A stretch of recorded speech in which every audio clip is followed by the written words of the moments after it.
welcome back to Garbeardy. It's been a long time coming. I can finally talk without coughing now. It took a long while, I know, and I am sorry, but I just didn't sound great, and I'd always start coughing and wreck my fucking voice, so we're back on track now. We have for you today Chapter 3 of Section 222, but before that, be sure to stop by Redcon 1, who's our main affiliate. Be sure to stop by there, get your protein powder, your canteen powder, your sleep powder. I've been getting a lot of help sleeping with the Fade Out powder, which more or less is like a giant melatonin sucker punch to your face, and it makes you go to fuck to sleep, which is something I have issues with. As well as that, I use a lot of their canteen powder to stay hydrated with all the electrolytes your body craves. In addition to that, the second book is out on Amazon for regular purchase now. Book orders are going out slowly because apparently some countries are not allowing mail to come in, like Australia, which is fucking weird. And there are also patches for sale on coffee as well for the Veil Riders. But anywho, let's go ahead and get on to Chapter 3.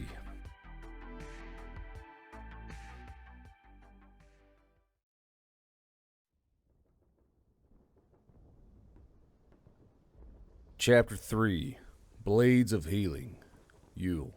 The Fey woman Errol hummed to herself as she pulled a small leather bundle from her person, setting it down on the desk beside her thighs and idly unrolling it as she watched Yule. Yule didn't look away from her, all the while Crinja was whispering in his ear.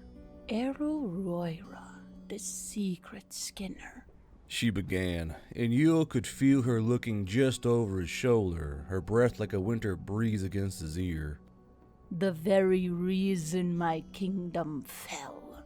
Yule twisted his lips, but knew if he spoke out, Errol would catch on that there were more people than just he and she in the room.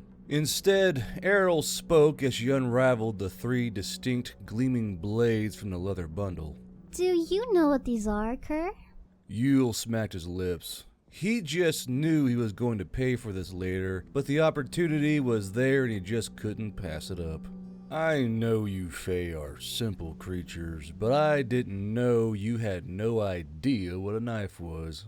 Errol's smile faltered for the mere blink of a moment, but it instead evolved into a sneer. Her eyes narrowed. Oh, how funny. I'll be sure to remember that jesting bravado when you start pissing yourself. She slinked off the desk with an arch of her back and picked up one of the smaller blades, the profile so thin that it almost looked like a letter opener. Oh yes, I'll remember that, just as I remember all the others. Crinja felt the question and stared at the other 2 knives with Yule, her eyes flashing brilliant white as her own memories began to filter into Yule's head like snow. Abglio's razors. Abglio was one of the few true good Fae. He was a healer to contend with all healers. Yule saw her reach out just past his face to gesture towards the blades, palm up and fingers relaxed, though Errol seemed to see nothing. These knives healed what they cut. While odd-sounding at first, it allowed Abglio to pierce the body and cut away cancers, maladies, and diseases. He was the master of these blades, commanding them to cut and heal at his whim. But that changed when the Queen judged him of treason. Yule felt her other hand tighten on his shoulder, and the burning cold of her sorrow mixed with anger cut through him like a frozen gale. Still she watched the blades, and still she filled his head with memories. He was brought before their court, beheaded for hiding the blades. Then his bones scattered for healing the lesser races. When his head left his body, the knives were empowered but confused. Now they know not whether to cut or heal, so they do both. Under his command, the blades were merciful and painless. Without him, they cause agony that can shatter the spirit itself. I've been using these blades ever since they were given to me by the Queen. Errol began, stepping towards Yule slowly as her fingers danced around the edge of the blade and tested the tip. Her flesh rasping across the blade made it hum and ring forebodingly. A traitor was using them to make a name for himself amongst the lesser races. He would heal, and he would fix the maladies that the poor little creatures of the world became afflicted with. We all knew he wanted to garner followers, to pretend to be a god, to try and rise above his status as a mere minor fae. As a matter of fact, I use these very blades to bring down a god, an irony that always struck me as funny. Crinja exhaled a shuddered breath of old pain onto Yule's cheek, and her arms came back to wrap around Yule's chest. She used them to torture Samabar Keller, my greatest champion. She broke his will, broke his heart, then shattered his soul. It was from Samabar she learned where my keep was hidden. I loved the legacy of being the hand that destroyed the uppity goddess of death. But I did not stop there. I took these little knives with me across the veil and put them to good use. You humans are tough, but you break all the same. Just how that fool Oswald broke and accepted the fate we gave him. Errol said, then scoffed, tapping the flat of the blade against her palm. Johan should have never gone rogue, let alone make friends with that little rust-blood cretin. Yule said nothing, nor did Crinja as she stared just past the side of his temple, her brow pressing against the back of his head as she prepared him for what was coming next. Yule watched Errol from where he was strapped on the rack, the sun slowly traveling across the sky from beyond the curtains. We can do this the easy way, of course, Errol said as she turned her ball cap around. Yule noticed that along the curve of the rear band the words "dig deep" were woven, and he had to fight from rolling his eyes. You can't just tell me where the veil is hiding when we can't catch it. Call all your humans back home and leave a place where you should have never been. I can tell you pi to 8 places if that will make you feel better. Yule said flatly, then closed his eyes as Errol lunged forward. He felt the blade slip right into his small intestines, and the pain caused the air to shunt from his lungs as he exhaled gutturally in pain. Yeah, not so funny now, are you? Errol said with a snarl, then dragged the blade from left to all the way right. Yule made a hoarse, animalistic noise as he writhed, open-mouthed in pain, the heat and fire of the blade setting his nerves alight. It felt as if she was cutting him open with a plasma cutter, and the pain only stopped when she pulled the blade free from his flesh. Yule had been tensing his muscles so tightly that once the blade came free, he slumped, causing his rack to rattle. He breathed out in ragged, choking breaths. Yule had felt many things before, some quite horrible, but he had never felt whatever the hell had just happened across his intestines. Sweating profusely, he looked down expecting a large gaping wound to show his exposed organs. Instead, all he saw was a thin, polite white line that marked the blade's passage.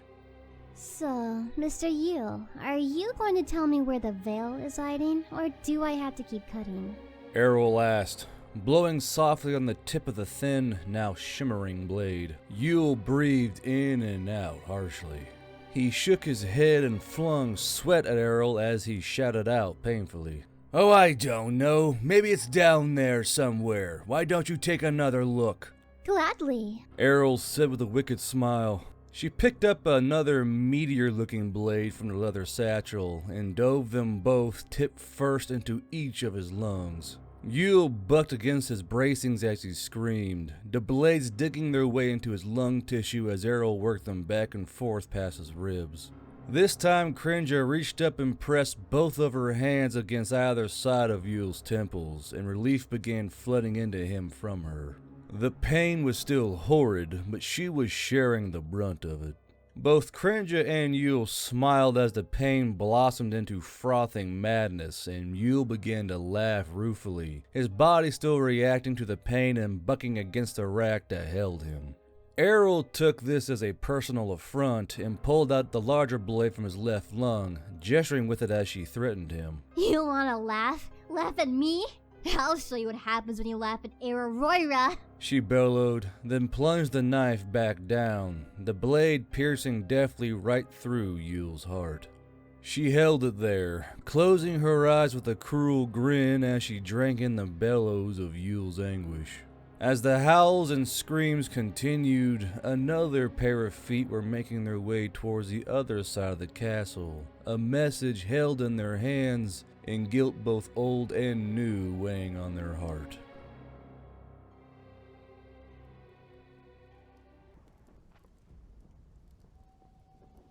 Section 222. Limerick was humming happily to himself as Wolf sat behind him in the striker. Learning to drive the craft had been far less daunting than he had first thought, and now his bright orange eyes were staring out the window. He drove easily through a vast expanse of grassland, the long swaths of pasture having just been cut for hay. Due to Limerick being unadorned, he could see extremely well in the night as long as the rest of the vehicle was equally dark, the moonlight giving him all the illumination he needed. This allowed the striker to drive along without any headlights or running lights, worming its way onwards like a giant black beetle in the darkness. Just like going to the night market.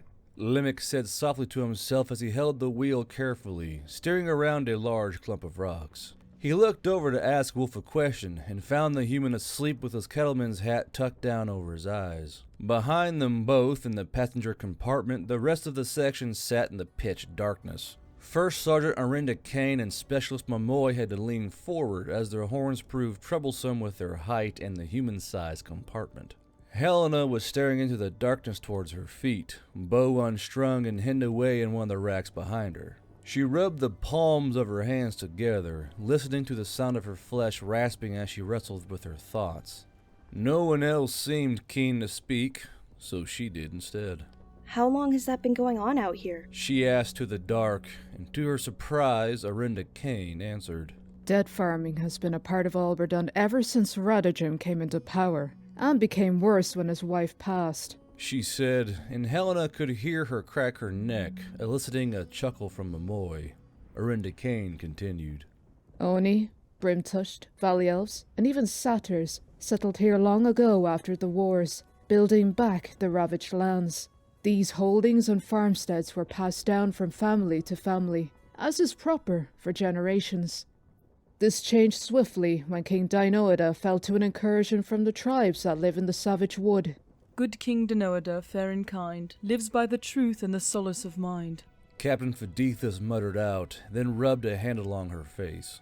Cultists of Breakenbud were found living in the savage wood and were feasting on people, which never goes over well. One of their shamans slew Dinoada when his forces were winning, wrung the blood right from his body as he sat in the saddle. What are they, exactly? Mullen asked, having perked up to the mention of these cultists. Makarat spoke up from the dark. They're elves, no different than valley elves or southern elves. But they didn't even want to follow the Fae, nor the gods. Instead, they fell in line behind some other demigod that was vying for power, a creature called Breakenbud. Breckenbud was born of hunger for all living things, but favoured the blood and flesh of elves and Brimtouch the most. It holds a form of what it wills at the time, and many believe it is some kind of shape-changer that grows in power as it consumes. As the cultists feed it, it empowers them, but they hate shaped stone and wood for some reason. Erinda Caine said, rubbing at an eyelid. It hates construction? Mullen asked confused, and squinted into the dark as he was able to make out both Makarat, Helena, Momoy, and Captain Fedithus nodding. Erinda Caine went on. It hates natural things reformed. Being inside a simple room is enough to make it lash out in pain. But, back to what was asked before. Radagem took over the throne and took a wife from the forest elves of Irvank, then used their power to push everyone not an elf out of Alterac. He ran into an issue when those who owned land had deeds that overruled him. So, he did the next best thing. Taxed them to the point they couldn't pay, let them rack up the debt, then began giving them the option to work the land like slaves in order to keep their holding. Makarat said with a sigh. Momoy chuckled dourly. Then they attempt to work off old debts, only to have new ones heaped on for each year's worth of taxes. They're trapped in either continuing to work or selling their land in order to pay their debt clean. Many don't want to leave as it's their family's land, and simply hope to once again own what they used to. He wasn't able to do it under the watch of his wife. Eldehinda said, leaning back and stretching her shoulder muscles. Queen Mirva was a kind soul and hated suffering. and would threaten to cast the magic to make her only bear daughters if she caught Radijim up to no good. Then one day, she up and died to the suspicion of many. After that, he went full bore, but even I didn't know what they were doing with the kids. The kids. Helena breathed out as she slumped against her seat.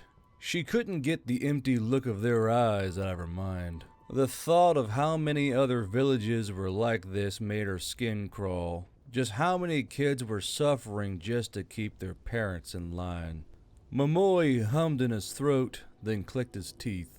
It is such an escalation to do that to children over such minor infractions. You would think the gods would have intervened by now. They can't run around and nanny every living creature. Eldehinda said, leaning from side to side as Limerick went over a rough divot. Things always slip through the gaps. I would wager Radijim is doing it to kill off the offspring of the farmers. With no successor, the farmland falls to the debtor. Mullen chuckled. Sneaky and backhanded. Would be right at home on Earth. No one else could think of something to say to that, and instead settled into their seats for the drive. Helena heard Vitka come down after her aerial patrol to land on top of the striker, and after a few more seconds she opened the hatch and poked her head down inside the passenger cabin. The sight of Vitka's hair falling away from her face and her bright eyes forced an uneager smile onto Helena's face. Vitka have letter. Vitka cried out, and wriggled a wing claw inside to flail the massive missive at Mullen. A letter? He asked, reaching over from the gunner's seat and grabbing the small envelope from Vitka. Yes. Vitka said, then wiggled the rest of the way through the hatch, landing haphazardly on Momoi, who quickly scooped her up into his arms so she didn't bounce her head off the floor. Recon Harpy saw elf waving from window. Flew over and elf had letter. So they give letter to Vitka. Sympathizer? Asked Captain Fadithus, but Mullen shrugged as he opened the letter, turning on a small light on the striker in order to read it and not blind Limerick. They sent for Errol Royra. They are torturing him. You need to hurry. Southwest Gate. Mullen read out, then turned off the light, looking around to everyone else now light blind in the passenger cabin. Who is Errol Royra? The Skinner. Makarat said, rubbing at her eyes. Actually a very well-known Fey woman. She was the one who got the secrets the Fey wanted. There's even myths that she's the one who broke Seb. If she's the Skinner, that means she has the merciless knives. Eldehinda said, and her eyes grew cold as they watched the dark. Blades that cut and heal. They belonged to some other Fey, long before she ever got a hold of them. Could be a trap. Erinda Caine murmured, turning to Mullen. They could have figured out we're going to help rescue him, and want to nail us to the wall when we expect help. I doubt they expect us in a striker bearing their markings. Mullen mused, then leaned forward. Limerick. Yes, sir. Limerick shouted, eyes still on the path ahead. Speed it up. We didn't buy this toy, so I don't care if it breaks. Mullen shouted back, then turned back in his seat, reaching out with his hands and feet to brace himself. All of you need to get cuddly. It's about to get really uncomfortable. While everyone else shrunk in on each other, they forgot to wake up and tell Wolf, who was thrown bodily across the floor with a bellowing curse as Limerick hooked a hard left, bouncing across a ravine at breakneck speeds. The ride after that was less comfortable than before, though Limerick was enjoying himself immensely as he careened around in the dark with no one to tell him otherwise. For everyone else, it was a stressful venture as they held on for dear life, but it was understood that time was of the essence now. The wild, bone-rattling ride didn't stop until Limerick came to a screeching halt in a wood line, the poor M1126 striker groaning in agony as he put it in park. Since the missive said to head to the southwest gate, Limerick had to worm his way around the forest paths in order to go unseen by the castle, a task that none of his passengers found enjoyable. Multiple times during the drive, Vitka had tried to make a break for the sky, but couldn't keep her talons in check to ever reach the hatch before being tossed out of the way onto Helena or Momoi. As the craft came to a hissing, aching halt, the passengers inside all began to find themselves again, many of which were wiping blood from their noses or mopping at cuts on their brows. Helena, for the most part, came out relatively okay, only catching Momoi's horn to her stomach once or twice. The bow, much to her frustration, was unhurt, and seemed to buzz with merriment as she touched it to make sure it was still where she put it. I think we're here. Man, these things are so much fun to drive. Limerick shouted, turning in his seat to see everyone else glaring daggers at him as they turned on the cabin lights. Not as much fun as wringing your neck is going to be. Eldehinda growled, and Limerick slowly turned back around in his seat, preferring to view out the windscreens. Wolf, rubbing at his jaw and nursing a blood-marked nose, looked up and around. How far away are we? We are tucked into the woods. Castle is about 20 minutes away. Limerick said, looking at the map he had borrowed from Mullen. Alright, let's drop the ramp, resettle ourselves, and get ready to move out. Mullen said, pressing the release for the rear door. Wolf stood up from where he was kneeling and pulled off his hat. First Sergeant, about what happened during the ride. You grabbed my prayer beads, nothing more. Erinda Caine stammered, but her yellow face flushed a few shades of amber honey. Wolf squinted, then nodded, putting his cattleman's hat back onto his head. Right. Well, I'm very sorry for grabbing on your prayer beads during the ride.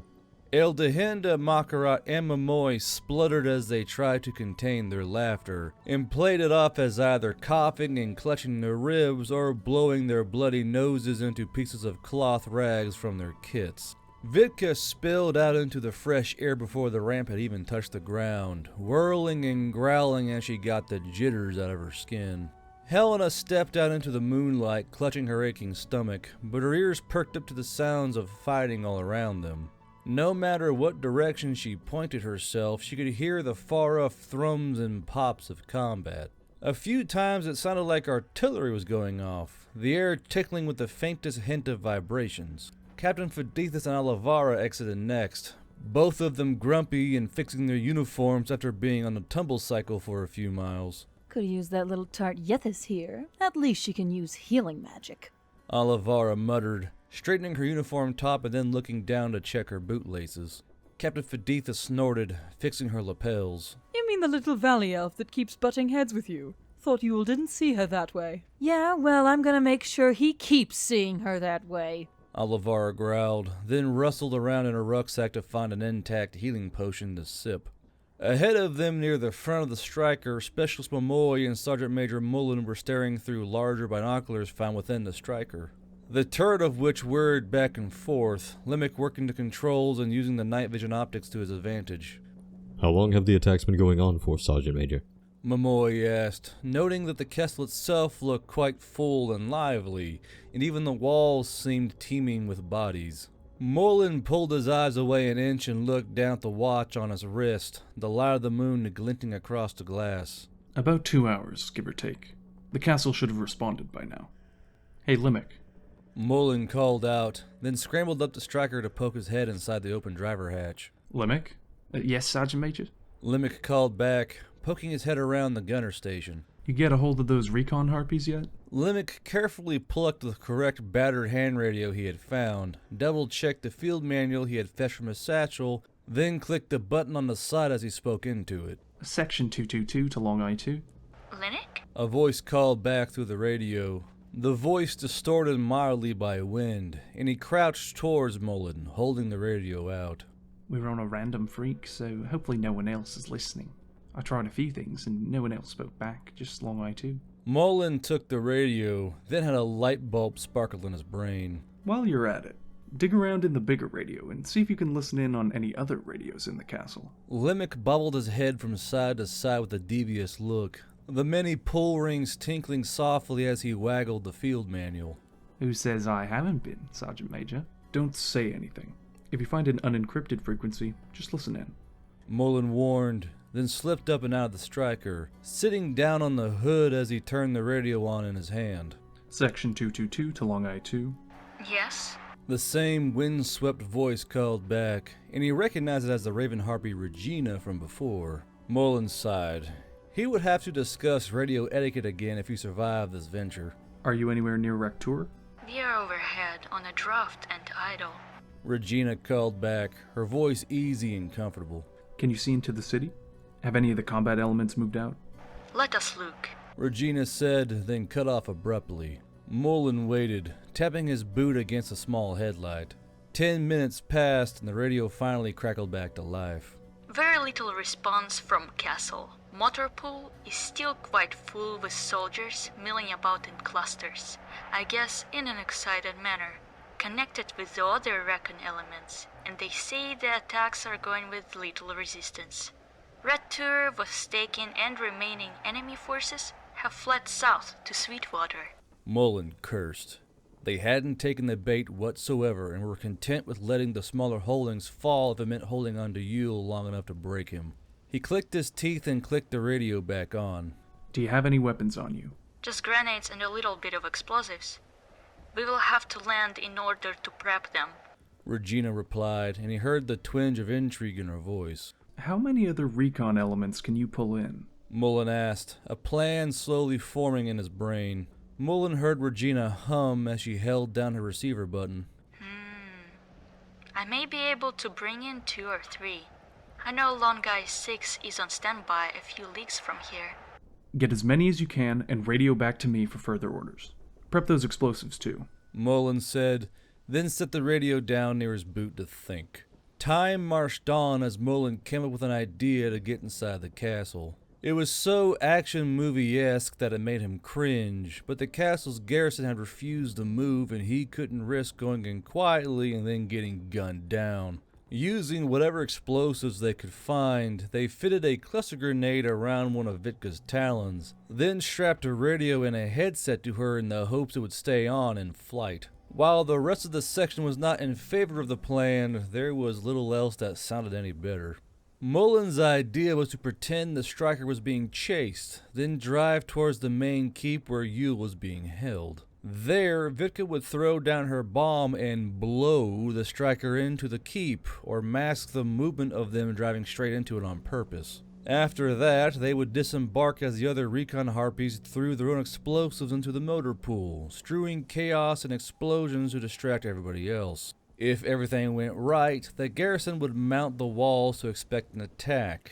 If it didn't, well, it beat walking. Once Long Eye 2 had radioed back that they had gathered as many harpies as they could, they prepared their explosives and began to idle over Raktur out of sight in the clouds, hanging around in drafts to conserve energy. Mullen breathed out through his lips inside the passenger compartment, looking over to the rest of the section. Wolf was manning the gun, hat tipped back and eye to the optic as he pointed the gun towards their rear. Everyone else was fully kitted up and ready to go, even managing to find some extra ammunition and weaponry from within the striker to tuck into their pockets or rucksacks. Limerick was gleeful when First Sergeant Erinda Caine found a small bag of M67 grenades and had them across his chest as he vibrated with nerves in the driver's seat. This time, they would all be strapped in with their belts, weapons ready, and knowing that combat was assured. Helena breathed out calmly through her nose, the happy Hungarian horsebow thrumming in her hands like a guitar. She couldn't understand what song it was, but was humming it in tune. Mullen looked up at her, smiling. Who let you listen to Sabaton? Helena perked up and leaned forward, the bow still going along with its vibrations. Sabaton? It's a city, not a band. Mullen shook his head with a laugh. Never mind. Everyone ready? Ready. Helena said at the same time as the others, and she settled back into her seat, checking her plate carrier and her pouches. Her Daewoo K2 was slung on her back, and it made the backrest uncomfortable. Wolf, start firing before we exit the woodline. Limerick, remember the main location we need to go to, and time our line with Vitka's explosives. Turn on the headlights as soon as Wolf fires. Mullen called out, then closed his eyes. Helena saw him murmuring something under his breath, then kissed something he pulled out of his uniform shirt.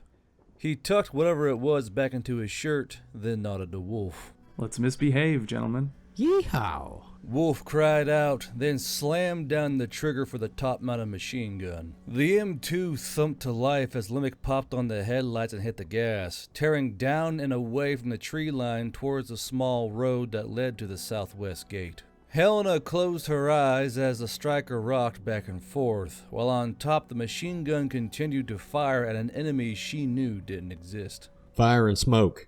Wolf called out, and Helena heard the small pops as the canisters left the launcher. They're firing at the woodline and opening the gate. Limerick cried out, but Helena kept her eyes closed, her breathing steadily increasing in pace as her heart began to race. She heard them steadily getting closer to the walls as the report of other weapons got louder. Then the dulled down roar of them speeding through the gate itself.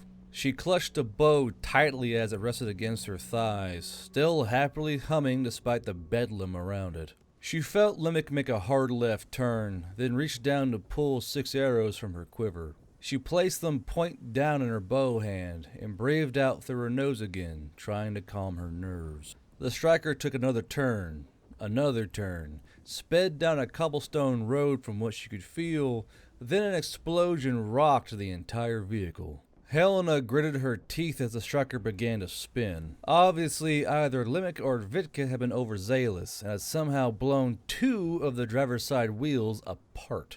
She could feel the great metal rims skittering and rattling on the stones as the striker spun, and she braced herself for the eventual slam of it coming to a halt. It came sooner than she would have liked, and the striker barreled through some kind of wall, shunting her back and forth violently as it was almost instantly stopped in its spin. She felt the striker lean a worryingly long distance, then slowly rock back to an imperfect level. She finally opened her eyes, then coughed as the smell of burning rubber tire and dust hit her nose. "Ramp is stuck," shouted Momoy, the gears keening as they fought against the debris. "Out the hatches." Mullen bellowed and pushed open his own escape hatch while Wolf, now inverted, kicked open his, a piece of masonry having been resting on top of the hatch lid. Helena stood, twisted the handles for the hatch above her, then pushed it open, coughing as smoke filtered into her face. She grabbed her bow, found purchase with her boots, then clambered out of the now slightly leaning striker,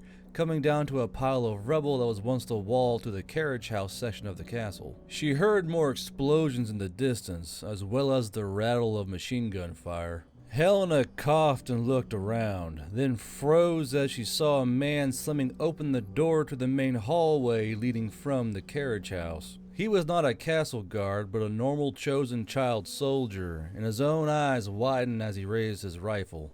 "You there! Hands up!" he shouted, but was cut off as a streak of white and OD green whipped through the hole in the wall and landed talons first into his chest. The man didn't even have the air to scream as every one of Vitka's long, dagger-like talons punched into his flesh just below his ribs.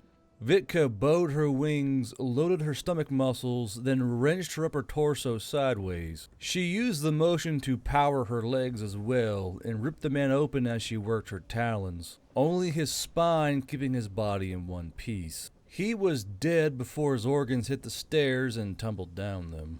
Vitka flapped her wings once, twice, then landed down on top of his body, shaking her hair free of her face. How many harpy did Mullen call in? Wire harpy everywhere in sky, dropping rocks and bombs. "What?"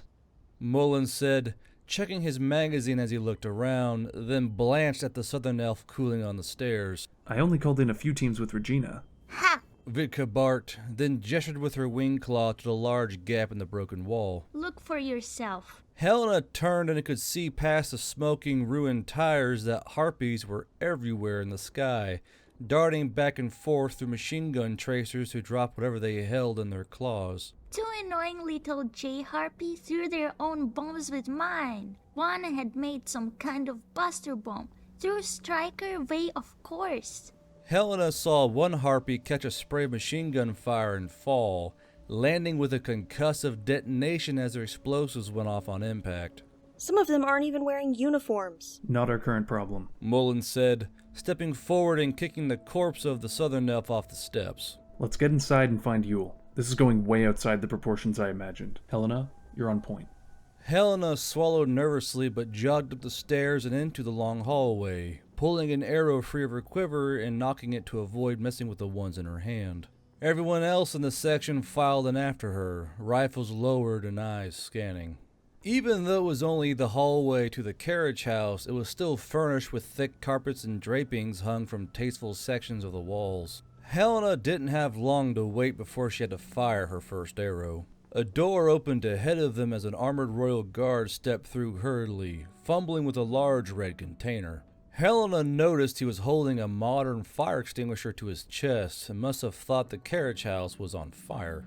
Everyone ducked and glued themselves to the walls as Helena stepped to the left, tracking his head with the tip of her arrow. "Oh gods, I hope there weren't any horses in there," the guard said, closing the door behind him and then turning. He stopped dead in his tracks, the extinguisher clamped to his chest as he saw Helena standing in front of her section with an arrow aimed at him. He didn't move, he didn't shout, he just stood there, watching Helena watch him right back. He saw Helena pull her arm back a smidge more and he broke, holding out a hand. Wait, you're here for Yule, yes?" Yes. Mullen said, leaning forward to look past Helena's thigh. Do you know where he is? "I do," the guard stammered, turning and pointing upwards. "He's on the 3rd floor, in the Queen's old chambers. I can show you there." Mullen nodded. Thank you for the information. Kill him. Helena's heart dropped as she lifted her finger away from her thumb, the bowstring thudding as the arrow slid away on its flight. The arrow schwacked deftly into the valley elf's right eye, and he toppled to the ground in a heap. The extinguisher rolled away slowly, clunking against a leg of a side table, and Helena breathed out harshly. She had not wanted to kill the man.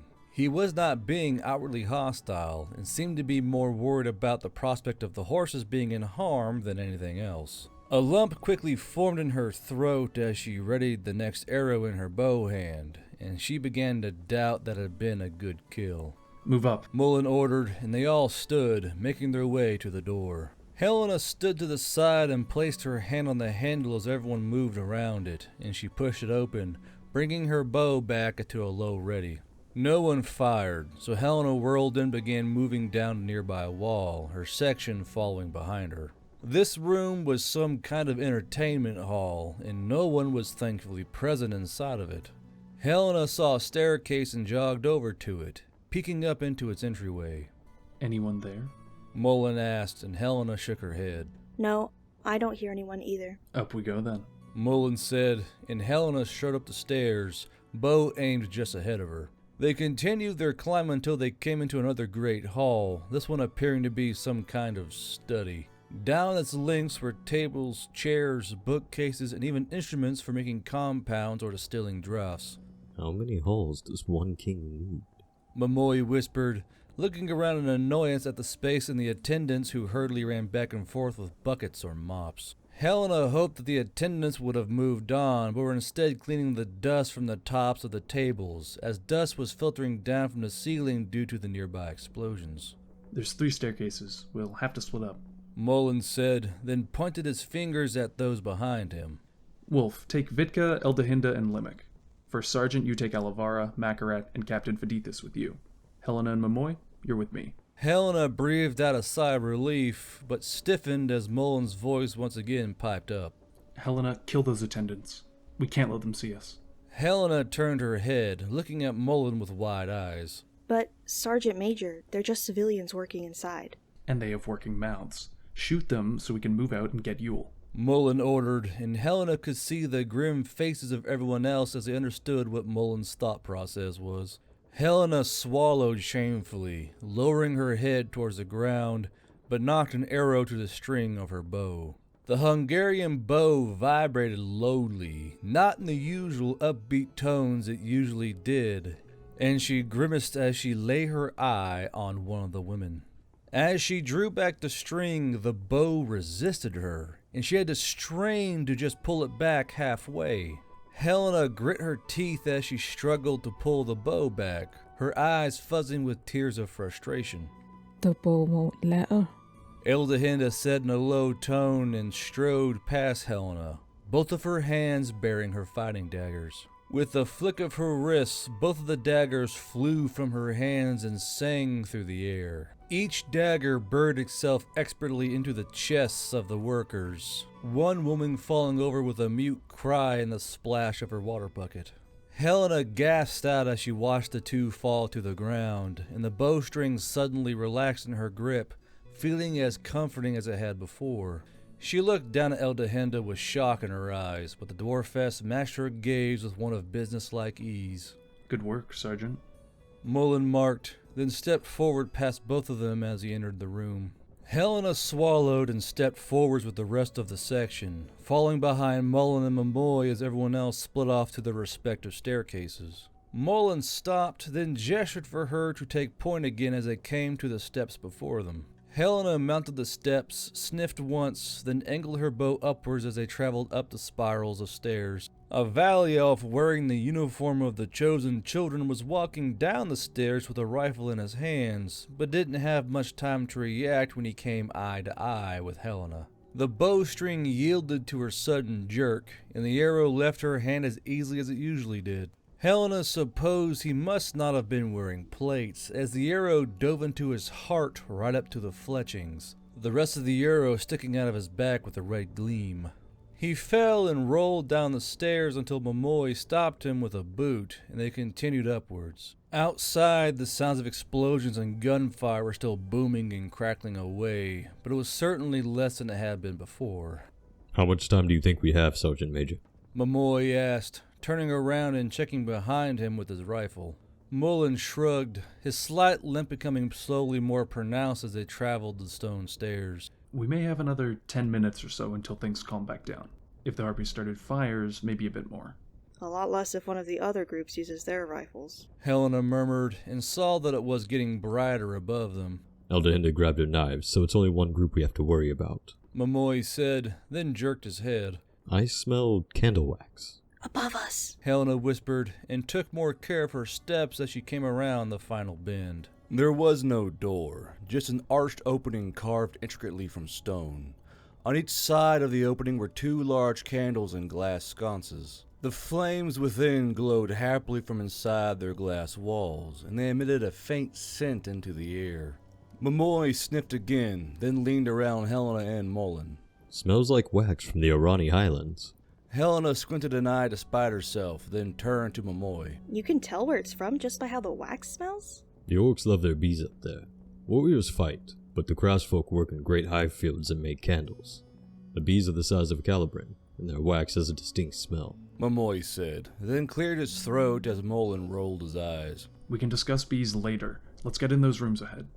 Beyond the archway was a large hallway with doors, in which at the very end was another larger room where guests could take meals away from the larger dining room.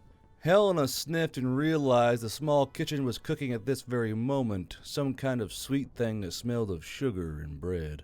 Curiously, the door was open near the middle of the hallway with 5 armed royal guards standing around it, pointing and shouting at someone within. One guard thrust his hand in a gesture, the circular rank on his elbow plate marking him as a unit leader. How did you get to let her out? That human has been tied to a board this entire time while you haven't. It can only be you. Why did you order an attack on the city with harpies? Helena, Momoy, and Mullen slunk forward along the farthest wall and crept towards them as a female voice bellowed out from the room. Helena swore she heard the stamp of what she thought was a hoof on stone.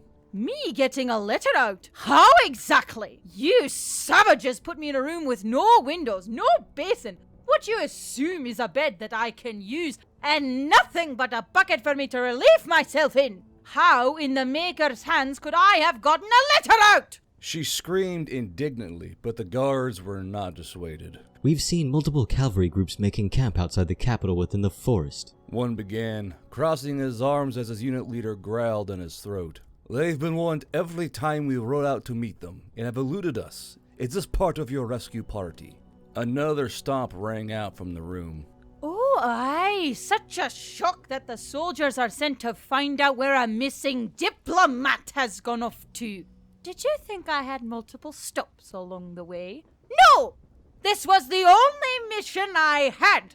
Of course they're going to know where I am. You've kept me here for 2 weeks. I was only supposed to be here for 3 days. Caine Ratagim does not believe you came in good faith, the unit leader said, and one of his subordinates whipped his head around. Captain, we... Oh, do shut up, Franter. This Nagi Mare has done nothing but moan and make threats. We all know she's a spy, and it's about time she was interrogated like one. the captain said, beginning to take off his plate-armored leather gloves. Whoever was inside the room had become apparently irate at the insult, her voice ringing out through the doorway. Nagi Mare! I'll show you, Nagi Mare, you two-legged turd farmer! All of the other guards scattered as a bucket of old piss and shit was flung through the air, landing with a wet slosh against the chest of the guard captain. Helena supposed the bucket must have been quite full, as the captain was now covered in reeking waste. The captain roared, pulled off his now ruined tabard, and began to draw his short sword. That is it, that is it! I'm cutting off your legs and stuffing you down in the stable so the war steeds have something to play with! He shuffled backwards as another empty bucket flew past the doorway and bounced off his shoulder armor. Momoy. Mullen whispered as he pulled out a short, fixed-blade jackknife from his boot. Take the two on the left. I'll take the one nearest to us. Helena, take care of the captain and the others. Their armor won't help them much. Momoy muttered as he pulled his grudge breaker over from off his shoulder, while Helena stood, pulling back on her string. The arrow flew from her bow as easily as it should have, the shaft winking past the neck guard of the valley elf standing beside the captain, who had been also drawing his short sword. He fell to the ground with a gargle, his sword clattering away from his hands across the carpeted stone floor. Her bow sung happily in her hand as she pulled down the next arrow, her eyes darting across to watch Mullen body slam another guard to the ground, while Momoy turned one guard's head into a metal-decorated paste. Helena saw the captain jerk backwards, looking to where the man next to him had fallen and exposed his own neck to her expert eye. She loosed the arrow right to where his chainmail would have met his underlayer padding, having to avoid the eyes as he was just slamming down his visor as she fired. The arrow hit awkwardly, but she saw blood streaming from his neck. Much to her fear, this did not slow him down. "Alarm!" he bellowed, raising his sword and rushing towards her. "Intruders in the keep!" Oh, damn it! Helena barked, then quickly thudded arrows into the exposed parts of his armor. One arrow punched deep into the divot of his hips as he lunged forward, the armor coming apart to facilitate the movement, while another impacted smartly into his underarm, the area exposed as he raised his sword. Helena reached instinctively to where her broad fighting blade would have normally been out of reflex, but only found her combat bayonet there instead. The captain was wearing a lot of armor, and she wasn't able to work the angles in this hallway, so she pulled out her bayonet in a panic. Momoy backhanded his other target to the ground, plunged the top of his grudge breaker onto the small of the guard's back, then whipped it around and broke the guard's spine completely. Mullen was still wrestling about with his own bleeding guard, attempting to control him, which left Helena alone in her fight. Ah, beans! Helena sighed out in a panic as she was getting vivid flashbacks to the siege of Tallweed. She ducked the first strike, diving in between the taller valley elf's legs while dragging the tip of her bayonet along an exposed inner thigh to her right. Her Daewoo K2's barrel caught on his other leg as she was passing through, wrenching her awkwardly to the side as the man came down onto his wounded leg's knee. Helena righted herself in time to launch herself backwards, avoiding the backhand swipe from the bellowing guard captain. She rolled with a clatter a few feet away, then came up onto her feet, bayonet in hand and body at a low ready. As he was shuffling along the ground, she heard a noise above her, and twitched her head up and around towards the still open door. Whoever was inside had popped her head out and made a noise of shock, and Helena realized that a centaur had been inside the room the entire time. A palfrey woman was staring down at her wide-eyed, her ash-colored hair done up in control braids along the sides, then flowing freely down her back in a great mane of easy curls. Helena gawked back up into her cobalt blue eyes, having never met a centaur before, but the moment was spoiled as the palfrey jerked backwards, looking back towards the guard captain. Careful! Helena jerked her head around and rolled to the side as the guard captain lunged forward, driving the tip of his short sword so fiercely that a chunk of stone wall clattered away when the sword tip hit it. He howled and came back down onto his wounded leg, blood flowing like a river from the wound. Helena found herself at a loss of how to deal with this guard captain. She was never really trained in dagger combat. He outranged her with a longer blade and had a hell of a lot more armor than her. Even if she got in close again for a stab, he would likely run her through, and who knew how long it would take for him to bleed out. What Helena did have, thanks to the striker, was a human-made M9 Beretta tucked into the side panel of her plate carrier. She was reminded of its presence when she rolled, as it decided to jam itself into her ribcage in an uncomfortable manner. She awkwardly reached back, drew the pistol, and fired one shot straight through the steel visor of his helmet. The guard captain's head jerked sharply as the bullet punched through the rear of his helmet with a muted clang of metal, but still lumbered forward with shaky feet and blood pouring from his helmet. Helena panicked and fired 5 more rounds into the guard captain's helmet and breastplate, sighing out in relief when he finally hit the carpeted stone floor with a rattle of armor and a gurgle. Helena's ears were ringing as she turned to look at Mullen and Momoy, both of whom were glaring at her as they too now had ringing ears. She stood there for a moment, breathing heavily as sweat trickled down the small of her back, and she held out her hands. What? None of you were jumping up to help. We were supposed to be quiet. Mullen growled as he shuffled to his feet, pulling his jackknife from the neck of his kill. Momoy shrugged. To be fair, Sergeant Major, he screamed out. Mullen waved his hand back and forth with a deep breath, then looked up through the doorway. Huh. A centaur. Good evening. Good evening. The palfrey said, slowly stepping past the doorframe and looking around wide-eyed. I don't suspect the Highlands sent you, did he? Who? Mullen asked, wiping his bloody blade on his pant leg. The palfrey shook her head. No, never mind. That was silly of me to ask. You are here for the human, obviously. I'm Adina Capime, a diplomat of Digameri Charge, High Lance of the Kerkitan Centaurs. Good to meet you. Mullen said with a short smile, wiping at the blood smeared across his face. As the two quickly spoke, Helena took in Adina with a curious eye. Despite being part horse, Adina was only perhaps a head and a half taller than Helena, and looked very fine-boned and quite small from what she expected. She had heard of centaurs being massive folk that shook the ground with their charges, but Adina looked almost modest in comparison to that. Her ears reminded her of most Valley Elf ears, except they were higher up on her head, broader, and for some reason covered in a fine layer of hair like that of an actual horse. Around her hooves, she wore some kind of boot that Helen had never seen before, as well as clothes that covered her humanoid torso. The only other cover she wore was some kind of modesty drape that came around her tail and hung low around her back legs like a skirt.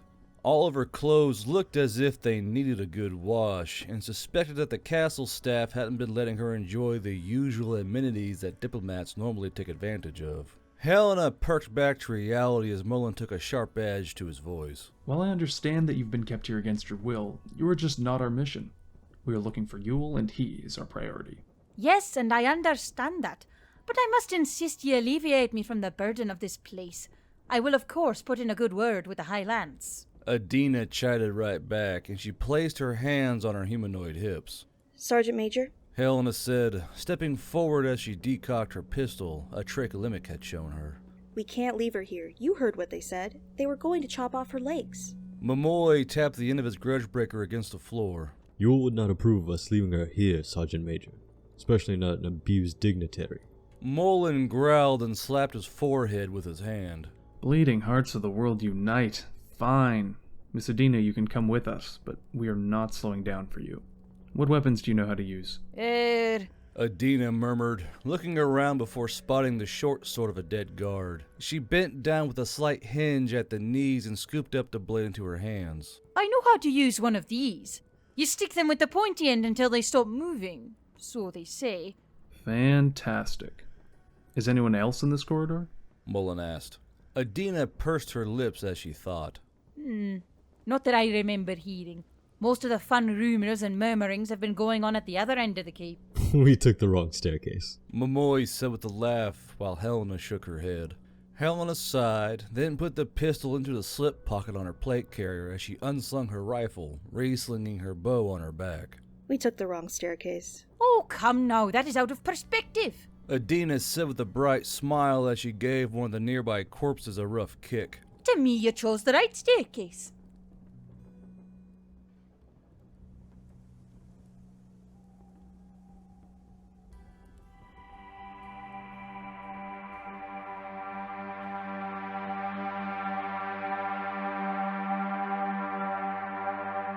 And that's the end of Chapter 3. Chapter 4 coming soon, and hopefully a lot sooner than I am planning to. If you like the story and others like them, be sure to like and subscribe to the channel of Guard's Field Desk. So at Garbro's Field Desk is going to be the story-only channel, where it's just going to be only the chapters of the books, while on the other channel it's going to be like TTRPG, D&D, that kind of bullshit, rants and ravings and that kind of thing. But if you like the story and others like them, be sure to like and subscribe to the channel of Garbro's Field Desk. We have a coffee link if you want to help support the channel, despite the fact we're not monetized right now. You can give us $1 or something like that. It really does help to keep things rolling along. If you want to give a particular voice actor money, be sure to, on the coffee link, to list what voice actor the money's going to. They'll get 100% of what you give. I do not take any cut of their money. That is just how I work. Stop by Redcon 1. Get some fade out powder, get some fucking canteen powder, some protein powder, some energy bars, protein bars. Get the things you need to keep your body healthy. And until we see you next time on this side of the veil, that was Vin, Aristic Rider, Fire, Dusty Parch, our senior female VA, Eliza, Icicle, our guest VA, Rye, and this is Garbeardia. You grabbed my power... You grabbed my You grabbed my power beads. What? Then, holdings and farmsteads were passed down these holdings and farm... Are you fucking kidding me? Aunt Helena could hear her crack her neck. Oh, that's not actually a fucking lie. Oni, Brim-touched, Valley Elves, and even Satyrs settled here long ago after the wars building... Fucker Kurt. This changed when King Dino?